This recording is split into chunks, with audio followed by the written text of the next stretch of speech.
everybody, my name is Maddie. You've probably never seen me before, which is cool, I guess. Now today, as the title might suggest, I'm telling a story about how I got scammed.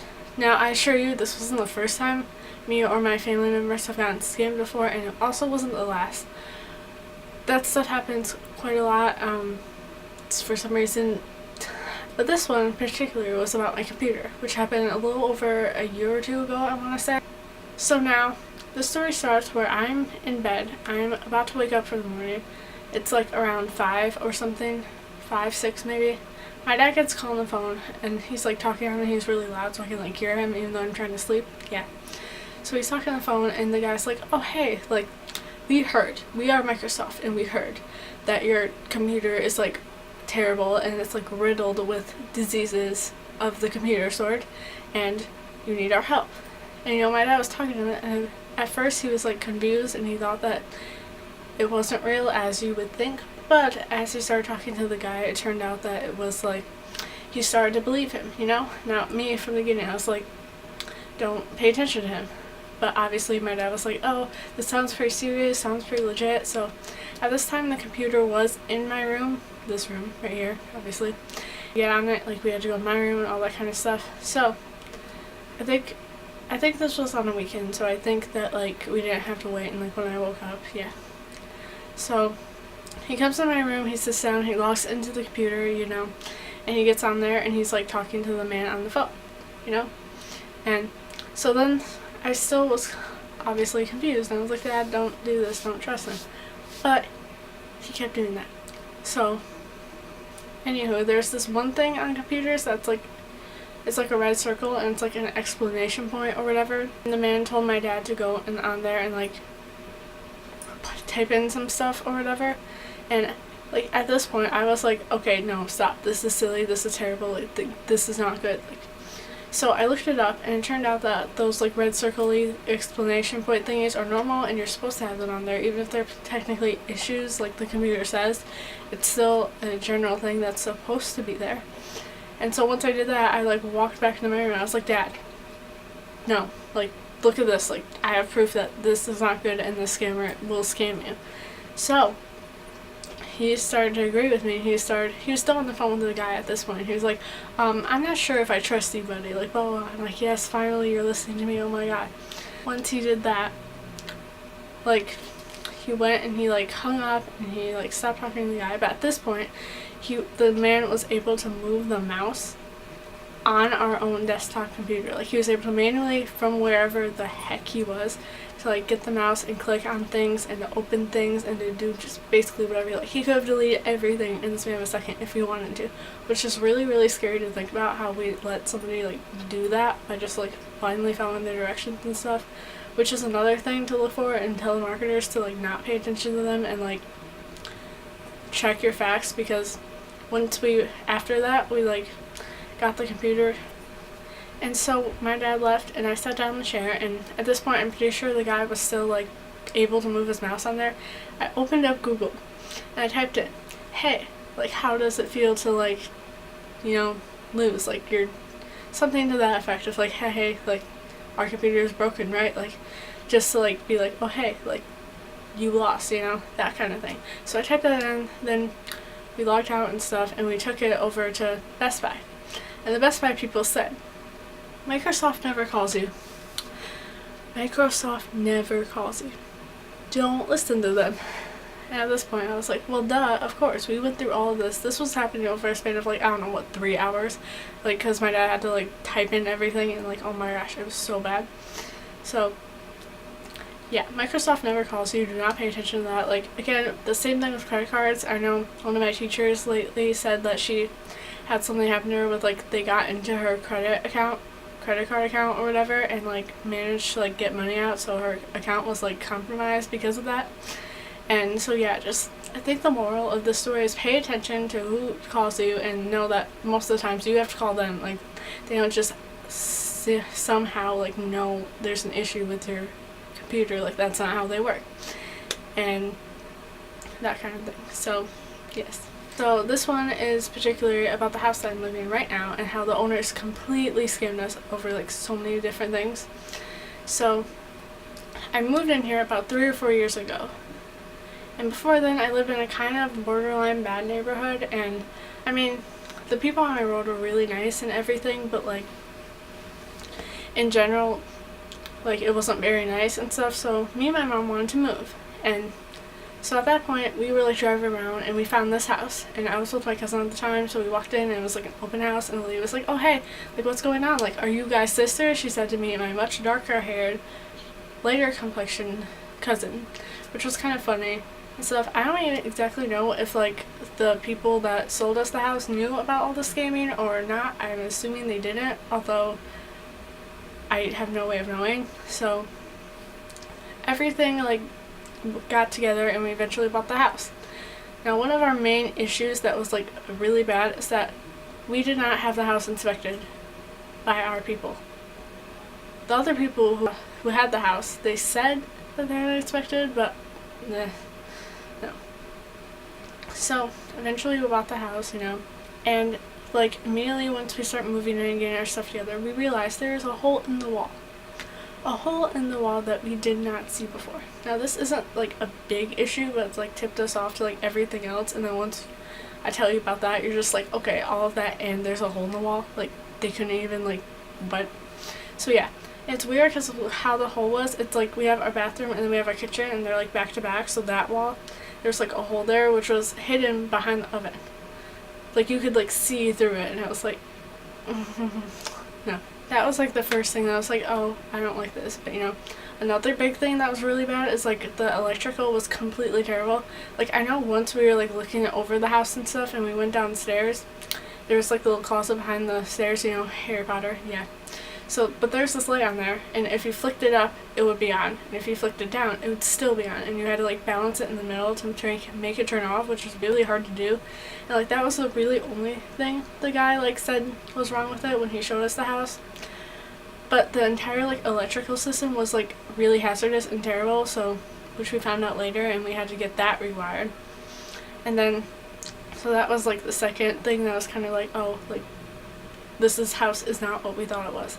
And like, I know right when we moved in, my dad hated the house. He said it all the time. He was like, oh my gosh, I hate this house. I hate this house. I don't like it. Partially it was because of all of these issues. Now, the main thing I think that like happened was like our septic system was absolutely terrible.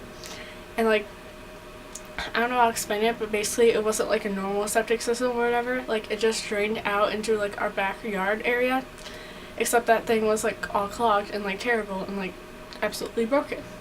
So, and there have been reports of other neighbors of ours that have said that he being, the person who lived here before, he kept like going out in the middle of the night and like digging, and like there was like kind of swampy and like it didn't smell good. So they have like their witness reports of how they knew that everything like bad was going on, and they didn't like know what to think and stuff. So like, yeah, he was doing that. And then we basically had to get an entire new septic system like installed, which was again a lot of money. And so there's like a bunch of concrete in the back of my yard for like so long. And then that was like, although that was the main thing, there's also another thing that I think like was potentially worse for our health, at least, is that they put rat poison. They put rat poison in the air ducts. Now, when I first moved in, I was looking for some place to hide my necklace because I was a weird little middle schooler. And I had like, my register, I don't know why I'm treating you like you're 5, you know what I mean. But anyhow, I was like looking at the register, and I had this like stick that was like, this sounds so weird. I had this stick that was like jabbing down there, and there was like a bunch of like crumbly type of material. It looked like it was like tinfoil kind of, I don't know. But it was weird. Immediately I'm thinking, oh, it's probably nothing. Like, it's weird, but it's probably like cleaner for like the air ducts or something, like, obviously. But I was wrong, So that happened, and then like after that happened, like 6 months later, we found out that it was in fact rat poison. I felt kind of bad how I didn't know it was rat poison, but yeah. So the thing about that was, we were breathing in the rat poison because when we moved in, it was like fall, it was getting cold, and all throughout winter until we found out that there was rat poison in the air ducts. Not just mine, in everyone. And we were breathing that in for like literally like 6 months, almost all of the school year. And I was wondering because like when we did that, I started having like a really bad cough, and I noticed my eyes kind of got like duller, I guess, like that's how I could explain it, like dull and like kind of glaze over. And I had such trouble breathing. Like I remember taking showers at the old house, I want to say, like when we were in the in between moving phase, when I've been here a lot, and how like the heat would like constrict my like lungs and I could barely breathe. Like sometimes even when I'd be taking them, like I would have to shut everything off because I literally couldn't breathe, which had never happened to me before. I mean, I think I have some sort of asthma, but like that hot water usually does not do that to me, you know, like that's not a normal thing. So I had a terrible cough, and I remember one time in like 7th grade, like I stayed home from school because I was getting this terrible cough from the rat poison, and I realized that like when I stayed home it got worse. So I knew there was something in the house, and like my parents even said they thought there was some weird smell too. So like the registers were just terrible, like to my it was just so bad. So that was about the like the final thing of everything. Oh yeah, and we had to redo the furnace too, and none of that was ever mentioned while we bought the house. And that like the electrical violated so many codes, like the septic system, like again everybody knew like something was up, but like oh my gosh. And obviously you need a new furnace, like you, and these are things again that they would have to know about, you know, like you can't just be like, oh yeah, like we didn't know we put rat poison in the air ducts. Like you put it there, you have to know you put it there. Like it's a thing. So because of all of these things that happened, my parents actually went to court over it, and they lost. My dad suspects there was something with like the prosecutor or whatever who knew the people who owned this house, and that's how they kind of won. I don't know. I was not there. I was at school, so I don't know what to say about it. But I do know that it was like a really bad experience, and yeah, we had a lot of money spent into this house, a lot of things that they didn't tell us were going on, and it was just a really bad experience, as I say already. So yeah. Hey guys, so this last story is the most recent one. I kind of went like chronological, I think, possibly, yeah. But anywho, this happened like over the summer. I got a new car, and the guy we bought it from, like I knew something was up because like we've already been scammed like twice before at this point. So I was like, can I trust you? I can't. So, but I didn't know for sure. So basically what happened is when we met the guy, he seemed really nice. He was very well spoken. He dressed very well, almost too well, which is why I thought he could have scammed us. Although that was kind of like stereotyping. So I was like, oh, he seems like a nice guy. He talks very well. Like his voice is very soothing. Like duh, he must be a nice guy. So we managed to go and meet this guy at a McDonald's, you know? And we're talking now, and we're looking over the car, and he's like, oh, like, sorry, there's a few, like, stains. I'm like, I don't care, buddy, I just want a nice car, like, it doesn't matter, yada, yada, yada. And it's really good. It's a Subaru, so, like, it's really good, especially because all-wheel drive and, like, in the winter and that kind of thing. I wanted a safe car. You know, my parents wanted me to have a safe car. So we were talking about him with it and stuff, and we eventually got the car out for a test run. And as we're doing that, there's like the smell of like oil or like burning something, I guess I could say, and that kind of alarmed me that at this point we have been looking for so long for a new car that like I would have just been like, okay, I don't care, just give me the car, it's fine. If it's like falling apart, at least it's something. So that was a minor thing, but it like runs really well. Like even then, like it still runs really well. And as he was talking to us, he was telling us that it was like from Indiana or whatever, or how they always kept it in a garage, so it was really nice and stuff. So we thought we could trust them and stuff. So eventually we managed to like buy the car, and everything was fine until my dad's friend mechanic was looking at the car, and he realized that there was a leak, like an oil leak I think it was or something, but there was like cloth like stuck in through like the pipes or whatever, and there's like a tin pan like on it to where like you couldn't see the leak because it was like trying to cover it up. So again, it was another story of like not asking the right questions and not like being fully informed and checking things out for ourselves, which kind of got us into this mess, which is a running theme of this story time apparently, clearly. So yeah, that happened, and we knew. So again, it was another thing of he knew what he was doing, and he knew that like he was scamming us.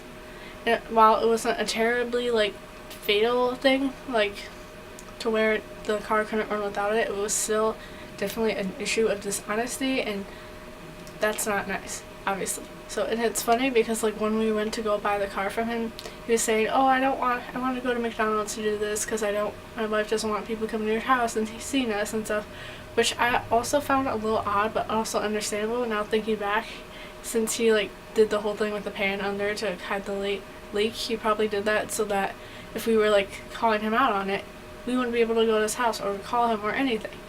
So that was kind of interesting, I think. So yeah, I hope you like the story. Subscribe for more and of my weirdness if you like me, and if you don't like me, then I guess you watched them in this video, so that's fun, I guess.